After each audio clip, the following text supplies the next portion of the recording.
if you don't take charge of who you are and your identity and telling your story, people are going to want to freaking tell your story and a lot of them project.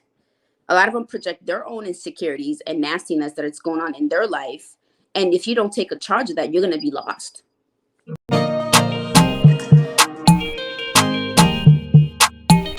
Hi, everyone. Welcome back to Adopted Gals podcast. We're so excited to have you here once again.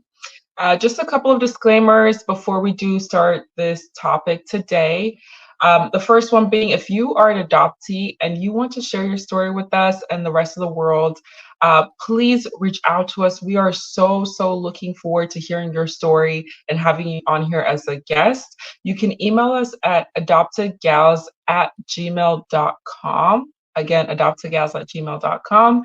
And then the second disclaimer being that although we talk about a lot of pros and cons of adoption, the challenges, sometimes it seems like we are anti-adoption, and that is just not the case. We are pro-adoption.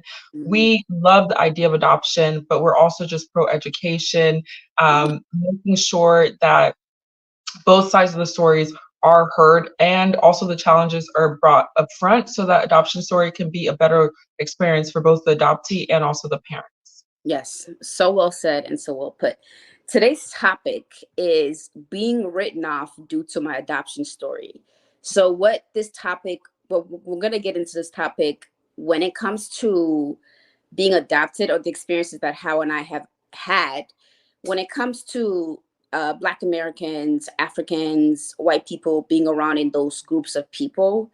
We feel like whenever we tell our adoption story, it's like people look at us like we have like two heads or something. And you can see how they slowly try to check off boxes where they write us off in our experiences. So let's say for, being around African Americans, where it becomes, well, you're not really Black. So you didn't really have the Black experience. You must, like how I was in the last video, you must have grown up rich. If you grew up around white people, you don't understand what it is to be Black in a way. And because of that, there's times where we felt excluded in any space that we go into because of our story. And we wanted to talk about that because I feel like that's a very common thing for most Black adoptees when it comes to transracial adoption, because it's unfair to be written off when we had no choice in how we were raised and how we were brought up into the environment that we were brought into. And we want to talk about it to kind of help, adoptees and also parents who have their children that don't look like them, and helping y'all navigate that whole process. Yeah. And one thing that I feel like we both experienced was, coming into Black environments. We're focusing on Black right now, like African American and African, actually. And again, this is not every single Black person that we talk to. It's not every single African person that we talk to. So please do not come for us in the comments. Yeah. Anyways, so, being around certain Black people and African people, it's almost like we were cast out in certain conversations about being Black in America. And I know this is something I even dealt with, like with my partner, my boyfriend. And when I first told him, I was like, I'm adopted, and he came to my house, he saw my family. And so he just kind of like wrote me off. I was like, yeah, I'm African, but like not really African. And like, I was raised up like a white girl. He still to this day sometimes calls me white girl. Anyways, conversation for another day. Yeah. But and he's joking about it, and like I've kind of just like laughed it off because I don't take it too personal, but still it's like, especially when I was younger, it did used to bother me a lot because I'm like, but I'm Black. I have the experiences you guys have when I go outside. Like I'm not, even in my own household, I'm different. Like I'm not a white person. And whenever we talk about like politics, for example, it's so hard sometimes because it's almost like they just cast you out like, oh no, you won't understand because you were raised around white people, so you were sheltered, you have the white mentality or whatever. And it's like, you're just a white girl in a Black girl's body, and it's like, okay, but then at the same time, they want to tell me, at the end of the day, though, you're still Black. If you get pulled over by the cops, you're still Black. And it's so confusing. It's Yes, very confusing. so conflicting. And it makes it so much So harder conflicting. in navigating who you are and your identity. You're just a black girl in a white girl's body. I heard that so much. I heard it from white people. I heard it from Africans. I've heard it from African Americans. And it used to just bother me because it was such a dismissive, erasing statement that people used to make. And it used to not make me feel good at all. And I'm Mhm. just like, what did I, it almost kind of made me feel like there was something wrong with me. Like I did something wrong. And I'm like, I had no choice in the matter of being adopted. And Right. there was times where I used to, like you said, I just like don't tell my story like that anymore to people. I wait Mhm. until like we're in like a deeper relationship with people, because it's like, okay, if I tell my story, you're gonna write me off. And there's times where I was excluded in certain conversations when I was, after I left home at like 18, joined the military. By 19, I was in it, integrated with all races of people. And of course, I gravitated towards Africans and African Americans in the Navy. And there was times where I just kind of felt so ostracized because everybody knew who I was. And you're like, oh well, what were you gonna know? I bet they make the jokes of, I bet you don't know how to cook. That whole like, Yeah. oh, you grew up around white You parents. don't know how to That whole, dance. You don't know how yeah, to, yeah. that whole like stereotypical thing followed me heavily. And I think a lot of write us off because of the way we grew up. They're like, oh boy, you do not have the impoverished, impoverished. I'm not saying that's all black people. Not all black people have that. Okay, in this conversation, we're not talking about all. Let's just state that. Okay, so I don't want to have to That keep. should be our third disclaimer in the Yeah, beginning. I don't want to have to keep saying it because people get so upset, and it's like, come on, use your cognitive thinking. Okay, um, and what was I gonna say? Where like, okay, if they grew up and they had a hard time, where they were single parent, mom had to work like three jobs, and they grew up in a very harsh, hard environment, whether it's poverty, violence.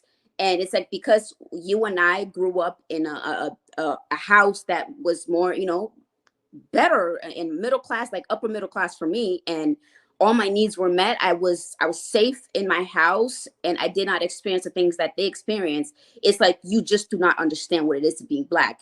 And yes, granted, I don't understand what it is, and I'm living in America, growing up in that environment that you grew up with. But it's like, if we really want to compare things in how bad, I still have it freaking worse than you did, because I'm from poverty.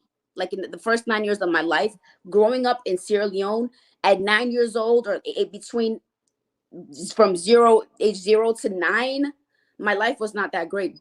During that time when you were around that same group, you had electricity, you had toilets, you had like running water.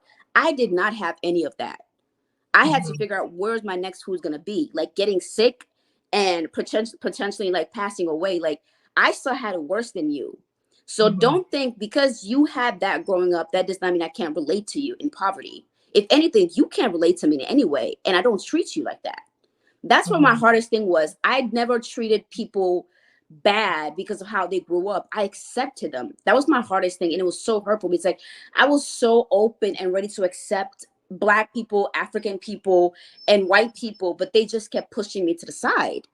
And it's like, I was just like, I accept you fully. Why can't you accept me fully? I don't judge you for how you grew up. I don't have stereotypes for you. So that Mhm. was just one thing that I just used to hate. And now I just like, I don't put up with it. Like, if you come up with that energy, you and I can't be friends. Sorry. And it's like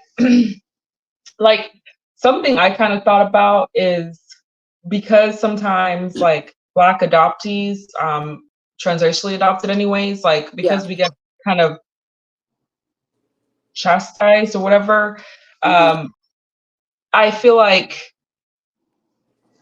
whenever the conversation comes up about us not being Black enough, Mhm. um, they're always comparing us to the lowest level of what it means to be Black. Mhm. And what I mean by that is like, oh well, you're not Black, you didn't have a single mom and no Mhm. dad around. You're not Black, you didn't have Mhm. um, like gunshots in your neighborhood scared because you weren't living in the hood. You're not Black, you don't have the cops pulling you over and doing all this kind of stuff. you're not black, you don't, all this negative things about what it means to be black. And I'm Mm-hmm. like, but that's not all what being black is. Maybe I don't relate to the struggle, the Mm-hmm. poverty aspect of specific to African Americans, because no, Mm-hmm. wasn't raised in the hood. No, I wasn't, but that doesn't mean eradicate my blackness and who I am as a black person at all whatsoever. Because Mm-hmm. at the end of the day, if we want to talk about relating to struggles, when I walk outside, everyone sees me as black. You know what I mean? Mm-hmm. Even when I talk, yeah, I might talk like a white girl, whatever, but they still see me as black because that is what I am. It's like a white person who speaks ghetto, whatever. Like, you're not going to be like, oh, that's a that's a black girl, whatever. No, that's a white girl that Mm-hmm. speaks different than typical white girls, And yeah, so I don't know. To me, that's kind of Not a disgusting. monolith. We're not a Huh? monolith. It's just disgusting that, on the one hand, like, we like black and African Americans and black Mm-hmm. people don't like to complain, oh, we're, Mm-hmm. people say we're monoliths and all that, but a lot of times they like to put themselves in that box. Mm-hmm. And to me, when I think of blackness, I think of so much more than just the poverty and the violence and the negative aspects of being black. I think being black is wonderful. The talents we have, the Yeah. brains that we have, the Yeah. education. When we're educated, we're unstoppable. Like, the determination we have, like, those are the things that I attribute myself to being black. You know what I mean? Mm-hmm. Not because I wasn't, I wasn't involved in like gang banging or whatever. I'm sorry. Yeah, no, I completely feel it. I But completely no, like I just feel like we should just be raw in this video because it really really freaking hurt my feelings. And then I thought, okay, so if I don't belong in being with African Americans, Africans are surely going to accept me. Oh hell no. Oh, so you did not grow up, so you don't speak your language. You can't be real African. And I remember snapping at one of my African friends. Him and I are cool now. He understood, like, after I snapped at him, he's like, okay, let me not do that. And he accepted me. I remember having a conversation and talking about where, I'm African. And he's like, well, you're not really African. And I said, the F I am. I am African. I am. And he's like, oh. And I'm like, yeah. And I'm like, because my parents, I'm born, first 9 years of my life, I'm from there. My parents are still there. My family, my culture, when you look at me, you see features of being an African, a Sierra Leonean woman, and you trying to write that off is not, you're trying to erase my identity, and that's who I am. And I think I used to get so upset about that because here I am once again going from a community, white people, or being around white people where I did not fit in, and here I am trying to navigate my own life, and it's like people are trying to tell me, no, that's not who you are. You don't belong here. You don't belong here. You don't belong here. And continuously telling somebody that is so hurtful. And it's like I'm trying so hard to figure out who I am. And I just feel like people are not giving me the chance and of me, of like, you know what, that's who she says she is. Let me give her that. And I just felt like I did not belong in this world because, like, where do I fit in? Where do I fit in? And because being around white people, they always felt like, well, you're not really black either because you grew up around white people. And yeah, it's like, what the freaking F? And yeah, I'm like, and I've had to learn, of course, in my friendships and relationships with all these groups of people, I've had genuine connections with each group. I've found people who actually accept me for who I am.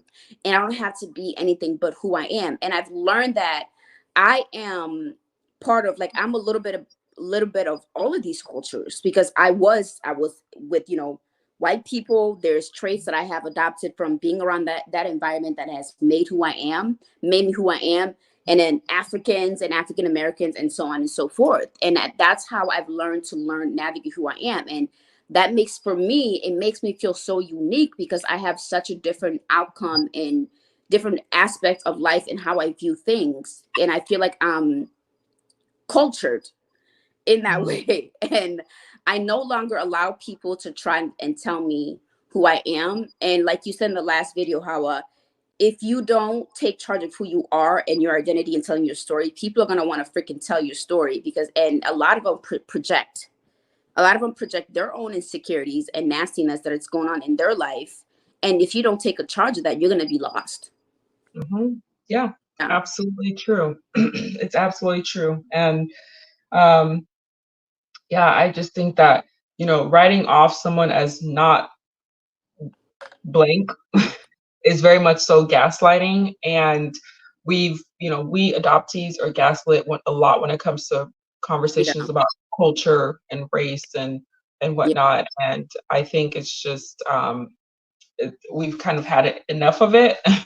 Yeah. and I More think than, that and I think that, it's different to say, well, yes, you're black, but you just haven't had the experiences that all of the similar experiences that other African Americans have had. I understand that's a fact. That is a mhm. fact. But to just say you're not black or you're not Asian or you're not Mexican or Hispanic or what, it's just like, Yeah. that just sounds stupid. I'm sorry, you Sounds sound so stupid, stupid. You ignorant. actually sound really stupid. Yeah. Um, and I know sometimes like y'all, like people, like if I'm in a group, they'll kind of joke about it, like, well, if I'm saying something and it makes sense, and especially if I'm criticizing Black culture, they always like to pull out "you're not Black," and I'm Mhm. like, but just because I'm saying something that's sensible and that maybe we Yeah. don't to face as the reality, Mhm. then all of a sudden I'm not considered as Black. Oh, Mhm. okay, okay, Mhm. you Yeah. know. Um, That's so true. And and I've also found some type of gratitude in how I grew up. I grew up, growing up around white people. There's a different mentality that I have adopted, and I'm not saying it's a better mentality, it's worse or whatever. It's just something that I have adopted that changes my perspective in the world, where it brings me more joy, where I don't always focus everything on racism and, not adhering to the bad things that happen in the Black community, where I just don't, because I don't understand that, I don't participate in the foolery. All right. And any Black person watching this can be like, yep, there's a lot of foolery in the Black community. There is. And when you grow up in the Black community, you may not also always see that. A lot of people do see, the bad things, but a lot of people don't, because they don't have the mentality that I have. They're gonna act differently. They're gonna do things differently. But my mentality, the way I move, is just different, and I like that. I like that I have that, because it gives me a different perspective of how I see the world. And of course, that can be a little unfair because of how you may have grown up. But that's mhm. something that I just like realize that I am very grateful for that I have. If that Yeah, makes sense. I feel like I was and just we're not going to sit here and say we've had the same experiences as African no, Americans or Africans. We don't. We haven't at all, and no, we had completely different experiences. I think that's what Fatmata is saying is we've had different experiences than the normal African American or African. yeah, We've had some privileges, absolutely, as being adopted, and we do think differently a lot of times, just because we've been raised in different environment, different culture. yeah, So we're not going to take away from the experiences and some of the traumas and the things that African Americans have experienced or yeah, Africans have separately. yeah, That's always going to be there. But I yeah, think just don't eradicate someone as not being yeah, Black just because they haven't experienced Blackness the same way you have. yeah. And I think it's also more just being understanding and Hmm. having grace and sympathy, because it's like, if I have grace and sympathy for you and I give you room to sit and tell your experience and what you've been through, and I don't write you off, I don't see you as this or that or any negative stereotype, and I just see you as the human being. But when it comes time for me, you don't do that. And I'm there's something that happened to me, like the I think it was a little while ago, that still kind of gets to me. Like, somebody in my new family, the family that I'm married into, they had told of a friend that I have no idea who they were. I guess that was their friend, and I don't even think they were close like that. They were just living in the same um apartment or whatever, and they had told them that I was adopted.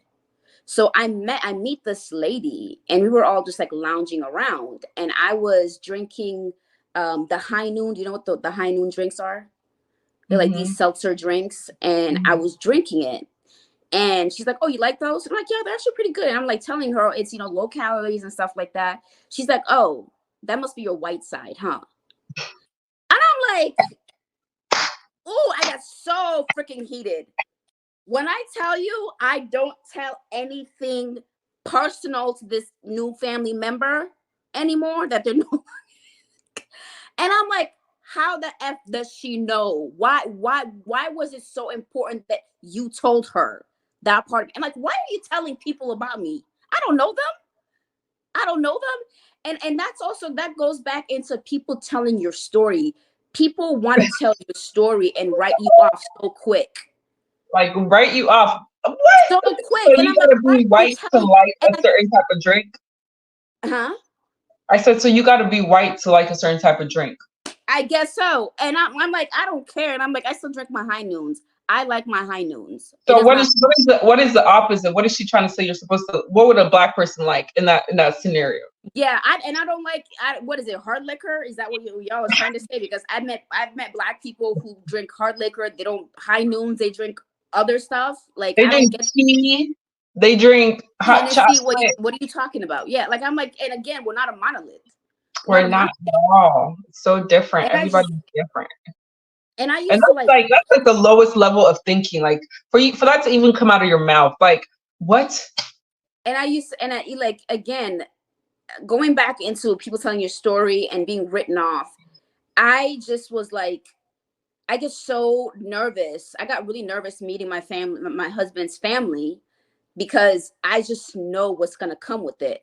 I know stories are gonna be told. I know all the different things, and it's like I have no chance of showing who I am, because when they look at me, they just, you can just, you. I don't know if adoptees understand what I'm talking about. Like, when people find out you're adopted by a white family, there's a look that they give you, a certain treatment, and you just see it, and it makes you step back, because it's like, they just ripped me off. They've written me off, and here we go. And one of the family members went as far as, why do you sound like a white girl?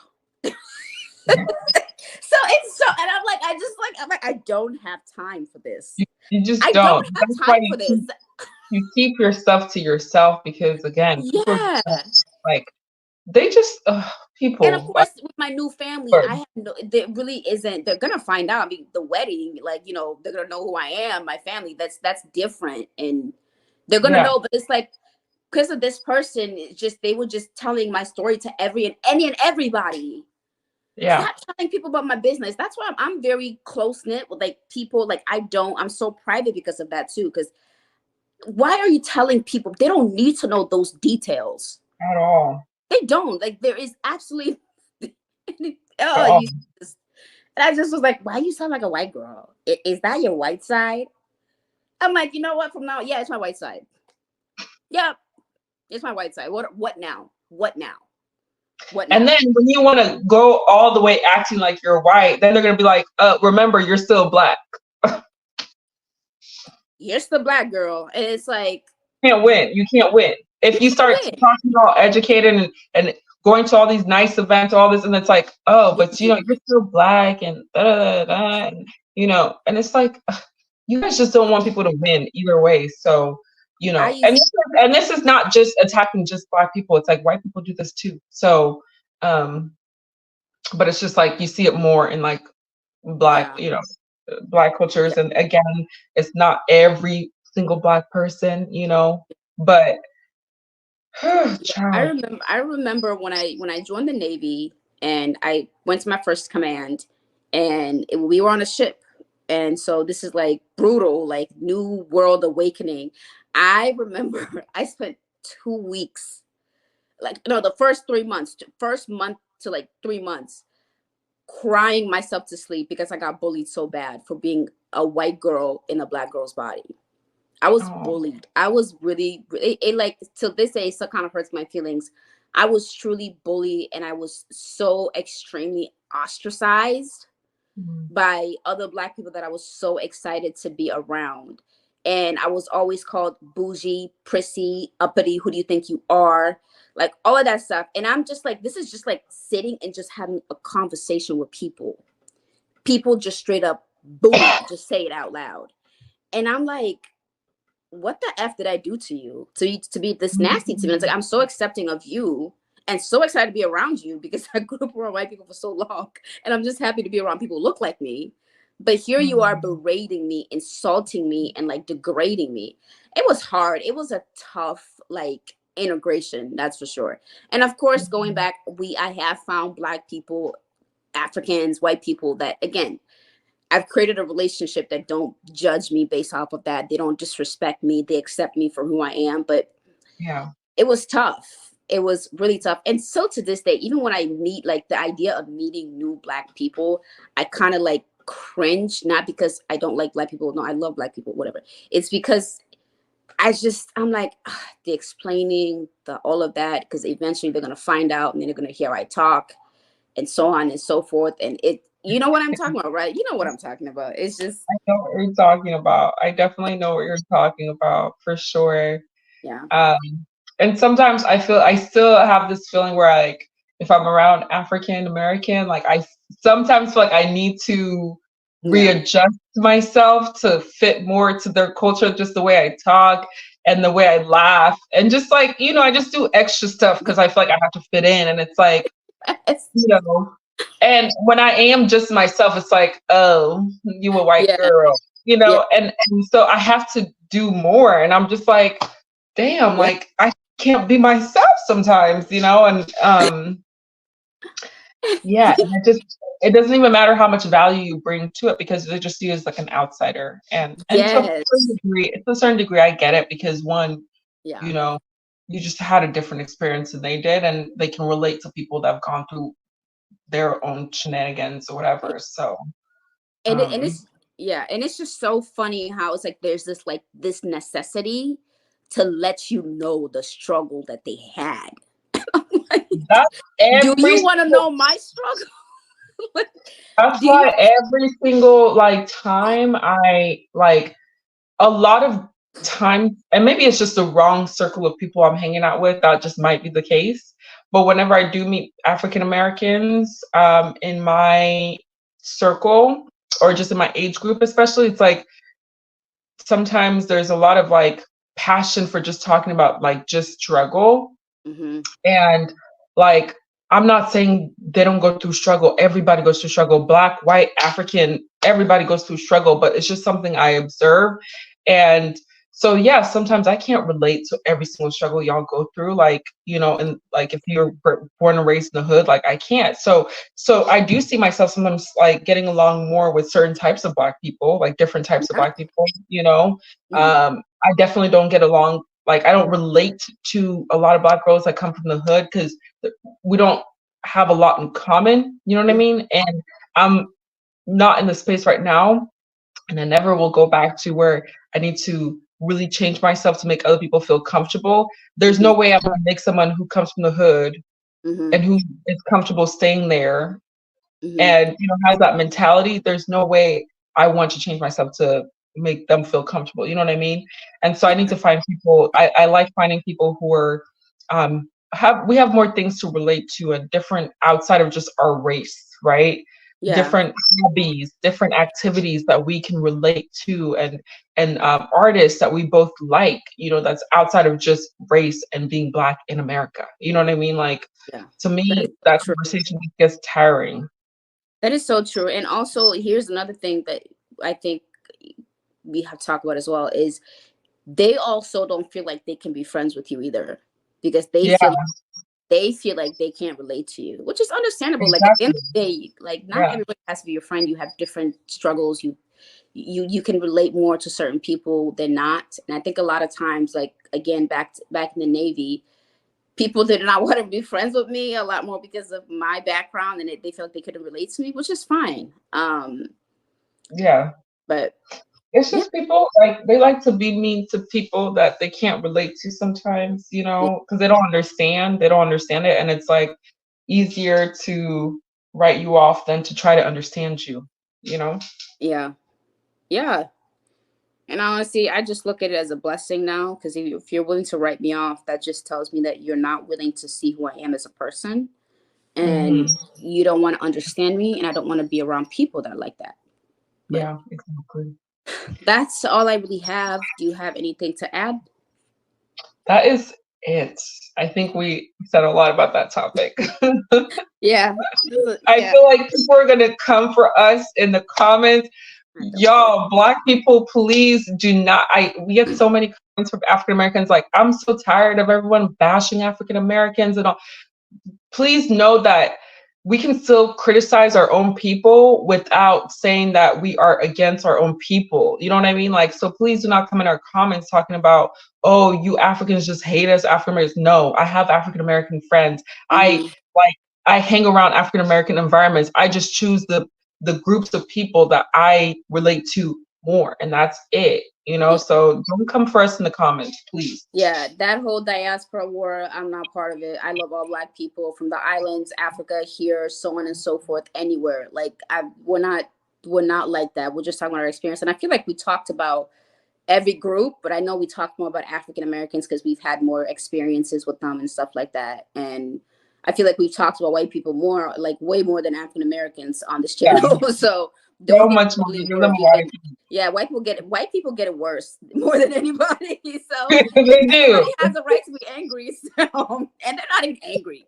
They don't get angry. They're just like, oh, I like you. But of course, we've also had like Black people who comment and like, oh, they understand they're not triggered and stuff like that. But No, that's I love when people drop comments and they understand and they're like, they see it outside, they don't personalize it, yeah. and I think people who comment like really hateful things, and they have a part of them probably sees some truth in it and it really probably hurts them and they Hmm. personalize it. So Yeah. I beg that you try not to personalize this and see this outside of just your personal Yeah. experience and story. So yeah. Yeah. Well, thank you guys so much for tuning in again. We appreciate you guys. We're almost at 1,000 subscribers. So help us get there. You guys have been so amazing, really supporting us in everything that we do. Don't forget to like, comment, subscribe, and share with your friends and family to come check out our channel. Till next time, goodbye. Bye, guys.